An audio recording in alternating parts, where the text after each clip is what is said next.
Conciencia VM, un espacio de amena conversación sobre interesantes temas. Un programa del Departamento de Ciencias Básicas y transmitido por Radio Universidad Viña del Mar. ¡Estamos al aire! Me da mucha risa por la sugerencia de Johnny Gaete. Yeah. Era esa frase para comenzar. Oigan, estamos en un nuevo episodio de Conciencia VM. En este capítulo estamos con Danilo Reyes. Bienvenido, Danilo. ¿Ya? Y también junto a los profesores del departamento, Johnny Gaete y Eduardo Escalona. Para Hola, soy Danilo. Muchas gracias Buenos por la invitación. días. Hola, hola. Comencemos. No sé quién quiera preguntar, Ya. disparar primero. Hola, yo voy a partir. A ver, se me ocurrió una pregunta para Danilo porque la profesión de él, yo supongo que es bibliotecólogo, es una profesión que Sí. siempre me ha llamado la atención porque al primer bibliotecólogo que yo conocí, a los primeros fue en la universidad, que estaban encargados ahí de las bibliotecas. Y bueno, en ese tiempo el mundo era solamente libros de papel. La cosa ha cambiado mucho, de hecho yo creo que Danilo nos va a dar información de eso. Me gustaría que nos hablara un poco de su carrera, de su profesión, dónde estudió y cómo llegó acá a la Universidad de Viña del Mar. Esa es mi Ya, pregunta. súper. Bueno, sí, de hecho, yo creo que en los últimos años, sobre todo con el desarrollo de Internet, particularmente mi profesión, pero creo que en cierta medida muchas profesiones se han visto alteradas en cierta medida, pero en este caso particular ocurre que la producción de información digital ha hecho que algunas cosas cambien en el quehacer, digamos, de la profesión de un bibliotecario, de un bibliotecólogo. Yo estudié en Playa Ancha y estudié un posgrado en gestión de información en la Católica en Santiago. Y bueno, a grandes rasgos, el tema, digamos, la función tradicional de un bibliotecólogo es promover el acceso a la información a través de sistemas, a través de mecanismos técnicos, y en el fondo el objetivo principal es que la gente, ser un puente entre las personas y la información que ellos requieren. Y en ese sentido también es primordial verlo desde la perspectiva de la información científica. Ok. Buenísimo, buenísimo. Oye, Danilo, a ver, y ahora, desde el punto de vista del acceso a la información, del acceso a esta información científica, desde tu punto de vista, la información científica que está disponible en la web, que está disponible en nuestras bibliotecas, ¿debiera ser una información de acceso gratuito para toda la ciudadanía o debiera seguir el formato que mantiene hoy día, que hay fuentes que son pagas, fuentes que son gratuitas? A ver, yo creo que hay varios puntos aquí interesantes como de analizar. O sea, lo primero es que el entorno de comunicación científica, sobre todo hablando específicamente de lo que es la información científica, siempre ha sido un entorno más bien de elite. O sea, son expertos que consumen información entre expertos. No es algo que, digamos, comúnmente no es tan recurrente, por ejemplo, que un ciudadano consuma información científica, digamos, de alta especificidad, o sea, muy técnica, porque obviamente tienen un lenguaje, tienen un estilo de redacción, tienen una estructura que está más familiarizada para la gente que hace investigación científica. Entonces, partiendo desde esa base, hay sin duda un problema que tiene justo que ver con el tema del acceso a la información en cuanto a instituciones y personas, investigadores, que lamentablemente no tienen acceso a la información científica, a la información académica. Entonces, desde esa perspectiva, este costo del que tú hablas, Eduardo, plantea o genera ciertas brechas. Es decir, algunos investigadores pueden consultar y otros investigadores no pueden consultar. Y estas brechas son las que hay que eliminar básicamente para fomentar el acceso a la información, para promover los ecosistemas de información y los ecosistemas de investigación. De hecho, hace poco, la ANID, que antes era el CONICYT, sacó una política de investigación, esto lo sacó la semana pasada, es algo muy nuevo, Ah, y de hecho, la misma ANID está preparando, hace unos meses, en julio, hizo una consulta ciudadana acerca de cómo debiese ser la política de acceso a la información científica en Chile. claro. Porque, por ejemplo, cuando un investigador se gana un Fondesit, eh, termina publicando, digamos, con fondos públicos, termina publicando en una revista comercial, en una revista de pago. Entonces después el Estado tiene que comprar ese producto para proveerlo a los mismos investigadores que produjeron ese conocimiento. Entonces ahí hay algo que no hace sentido. Claro, Entonces, siendo que los fondos que se adjudicó son fondos estatales finalmente, después el claro, acceso a esta información tiene que ser paga de parte de los demás usuarios, digamos, de este documento. Y exacto. hay otro punto también importante que también se relaciona con esto, que es que muchas revistas, para poder publicar en ellas, tú tienes que pagar. Hay revistas de pago no solamente para acceder a la información, sino que también para poder publicar en ellas. ¿Ya? Exacto. Hay Están los rusos. Yo sé que están los rusos que, no sé si tú sabes un poco más de eso. Sí, de hecho, ese es un proyecto de una investigadora de un país de Europa Oriental, donde se llama Sci-Hub, y de hecho ellos en su sitio web dicen explícitamente, nosotros somos los piratas de la ciencia.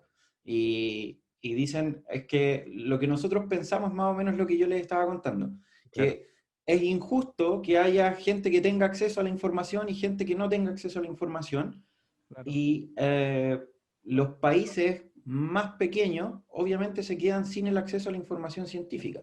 Entonces, eso no permite promover estos ecosistemas de investigación, desarrollo e innovación, porque si no tenemos acceso a la información, difícilmente podemos conocer qué es lo que hay para mejorarlo, para hacer nuevos desarrollos, para hacer nueva investigación. Entonces, Para este construir este servicio... nuevo proyecto, claro. Claro, entonces este nuevo servicio, o sea, no es nuevo en verdad, pero este servicio lo que busca hacer es explícitamente piratear artículos científicos para que la gente tenga acceso y los pueda descargar. Sí, de hecho la página es muy buena, tiene de todo. De todo, Sí. de todo. Oye, Danilo, Ujú. tengo a propósito de lo que estaba hablando, porque aquí estamos pensando en acceso global a la información, pero tú tienes puesto siempre ahí en la foto que tienes infoxicado, Sí. y yo más o menos sé de lo que se trata, pero aquí se puede conectar un poco con lo que tú estás diciendo, creo, porque ¿de qué se trata la infoxicación a propósito de la cantidad de información que hay en estos momentos? Sí, es un tema súper importante. De hecho, ahora como estamos en escenario de emergencia sanitaria, pandemia, muchos autores lo han denominado como la segunda pandemia, como la infodemia, le llaman algunos también. Y bueno, yo tengo un sitio web donde escribimos sobre infoxicación. Y la infoxicación en el fondo es el fenómeno donde la gente eh, cualquier persona en realidad se enfrenta a exceso de información básicamente por la conexión a Internet. Entonces, por ejemplo, recibe muchos estímulos de información desde sus teléfonos, desde sus computadores. Cuando uno está buscando información, se encuentra con mucha información y mucha de esta información puede generar confusión. Confusión en el sentido de que no sabemos seleccionar bien qué es lo que realmente nos sirve o qué es lo que información realmente válida. Y esto también se da en los, digamos, en los ecosistemas de información científica y de información académica, porque muchas veces no sabemos bien dónde buscar, no sabemos bien cómo buscar, y al final esta habilidad de poder buscar información de manera eficiente en Internet es un requerimiento en este escenario donde hay una sobrecarga o una saturación informativa. De eso se trata la infoxicación. Tiempo atrás, Danilo, yo vi en un canal de divulgación de la ciencia que le enseñaban a la gente cómo buscar en Google, pero a partir de cómo eran los algoritmos de búsqueda de Google. Entonces decía buscar, por ejemplo, términos sumamente globales y amplios y después ir a lo específico, etcétera, etcétera. Y era sumamente interesante porque no es un llegar y buscar, claro, porque te puede derivar, como tú muy bien dices, a mucha información, entonces no sabes cómo seleccionarla, o de repente información errada, que no es lo que tú andas buscando. De hecho, hay unos ejemplos Claro. muy clásicos de eso. Si tú buscas, por ejemplo, teoría del universo caliente, el último que te sale es la teoría del universo caliente. Te salen otras cosas. Sí, de todas maneras. Y además también es importante en los, digamos, en los motores de búsqueda y en redes sociales, entender los algoritmos que hay detrás, porque todos los algoritmos que funcionan, operan para el tema de búsqueda, en el fondo lo que hacen es que tienden a la personalización. Entonces, lo que buscan hacer es, utilizando información personal o datos, digamos, de navegación, como las cookies, que en el fondo es lo que yo he buscado antes o lo que yo he consultado antes, los sistemas tienden a la personalización, es decir, a mostrarme información que el sistema cree que para mí es relevante. Pero ahí también hay algunos sesgos detrás. Entonces, por ejemplo, puede que me sugiera información que se alinea mucho con mi ideología o que se alinea mucho con lo que yo normalmente pienso, lo que normalmente busco o hago. Y eso al final, como dicen muchos autores, genera como una especie como de burbuja informativa. O sea, yo consumo solo la información que pienso que es válida, que pienso que es real, pero no me abro, no tengo esa apertura, digamos, a consultar otro tipo de información, a consultar información que puede incluso generar mayor debate o un Eh, punto de vista diverso en el fondo. eso es lo que siempre se dice, pues, ¿qué pasa hoy día con los estudiantes a los cuales nosotros les criticamos de repente que tienen acceso a tanta información comparado a lo que teníamos nosotros, que eran los textos más de papel, como mencionaba Johnny, eh, y qué pasa que no la consumen? Entonces finalmente un poco va por ahí, pues, o sea, se sesga la misma búsqueda por tus preferencias. Entonces está delicado ahí porque en verdad genera finalmente una intoxicación propia del exceso de información que es como un poco condicionada a ti y no necesariamente al conocimiento. Claro, y por Oye, ejemplo, Danilo, y sí, dime. dime. Y tengo una siguiente pregunta, pero si quieres, dale nomás, cierra la idea si quieres y después vamos con la otra.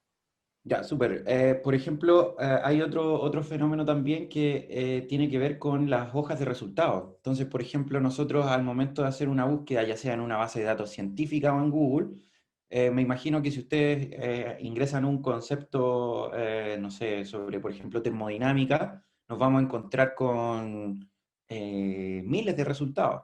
Ahora, ¿quién pasa a la hoja 3, a la hoja 4 de resultados? Nadie. Claro, Entonces, pero ¿quién te dice que en la hoja 1 está lo que realmente necesitas?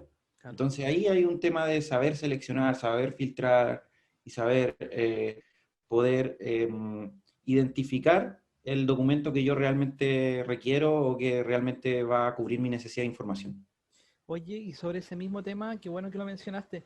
Eh, claro, nuestra acceso a la biblioteca de la Universidad de Viña del Mar provee de servicios. Tú estás participando como parte del equipo del CREA de la Universidad de Viña del Mar y te quería preguntar igual si nos puedes contar un poquitito de los servicios que ustedes prestan hacia la comunidad universitaria, tanto académicos como estudiantes, y las proyecciones que tienen para más adelante respecto a su quehacer. Sí, súper. Nosotros tenemos, sobre todo ahora, que en el escenario actual, digamos que los libros de papel, que normalmente tienen un flujo importante, ahora todo este año han estado reposando en la estantería, por el escenario, digamos, sociosanitario. Y eso ha hecho que nosotros tengamos, y bueno, veníamos desde antes intentando potenciar el ámbito digamos, del acceso a la información digital. Entonces, en ese sentido, tenemos acceso a una colección de libros digitales, una plataforma que se conoce como iLibro, que tiene más de 100.000 títulos que se pueden consultar abiertamente por toda la comunidad. Estamos con un proyecto también de digitalización de las bibliografías de las carreras. Por ejemplo, si una carrera tiene un libro como texto base, nosotros lo estamos digitalizando y lo estamos disponibilizando de acuerdo a la legislación, respetando siempre las consideraciones de la Ley de propiedad intelectual de Chile. Y adicionalmente tenemos servicios de acceso a bases de datos, fundamentalmente a toda la colección de la Biblioteca Electrónica de Información Científica que provee la ANID, el ex CONICIT, que son una cantidad importante de revistas científicas de muchas áreas del conocimiento. Y adicionalmente tenemos acceso a la plataforma Scopus, donde se puede consultar los artículos y las revistas que están ahí indexadas en esta importante base de datos. Y también tenemos algunos servicios un poco más específicos como son Westlaw y Vilex, que son bases de datos especializadas en el área del derecho.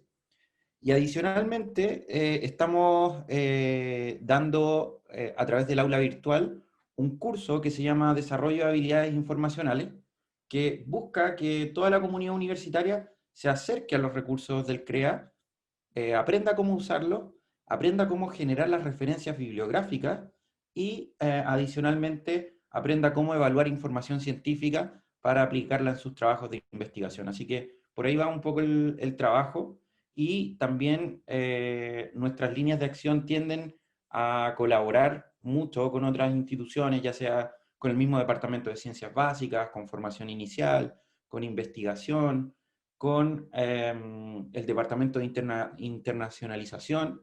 Entonces, por ahí siempre se generan instancias importantes porque la información es un elemento transversal, digamos, para todas las unidades. Buenísimo, te pasaste.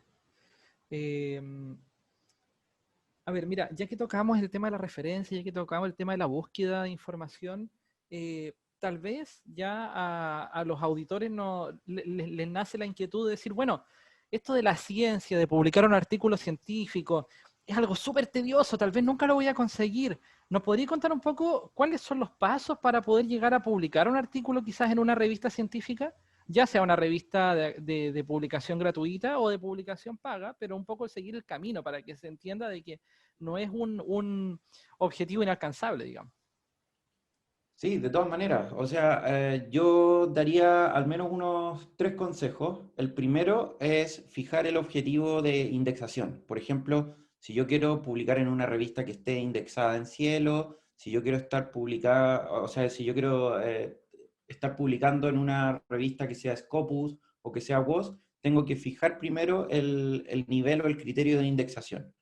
Lo segundo es que tengo que seleccionar una revista que además que declare una indexación y que yo la pueda comprobar, porque hay veces que las revistas declaran indexación, pero no, esa indexación no es real. Entonces también hay que saber verificar esa información.